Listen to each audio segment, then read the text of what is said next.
Prva javna rasprava o odlagalištu radioaktivnog otpada u Dvoru prošla je burno. Naime, kao jedina lokacija u zemlji za takvo odlagalište određeni su Trgovska gora i vojarna u neposrednoj blizini Dvora. Stanovnici, brojni aktivisti pa i političari i lokalni i susjedne BiH poručili su da ne žele radioaktivni otpad u svojoj blizini.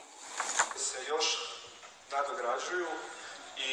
Tek što je počeo javno izlaganje, ravnatelju Agencije za radiološku i nuklearnu sigurnost Saši Medakoviću, gradonačelnik Petrinje i aktivisti oteli su mikrofon. Evo ti mikrofon.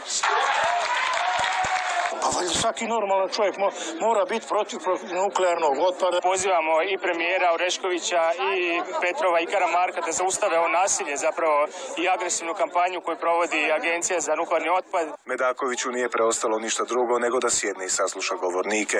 Redali su se jedan za drugim i tako gotovo sat vremena. Dvor je protiv i dvorljani građani. Oni nisu za nuklearni otpad. Nuklearno odlagalište nije perspektiva ovog kraja. Perspektiva je turizam, ekološki turizam, seosko-lovni turizam. To je naš razvoj. Ne želimo odlagalište radioaktivnog i nuklearnog otpada u svojoj blizini. Ne želimo odlagalište u svojim dvorištima.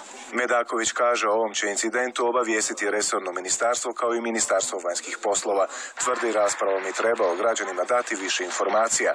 U Dvoru će se, kaže, primjenjivati najviši svjetski standardi, bilo kakav utjecaj na zdravlje i okoliš bit će onemogućen.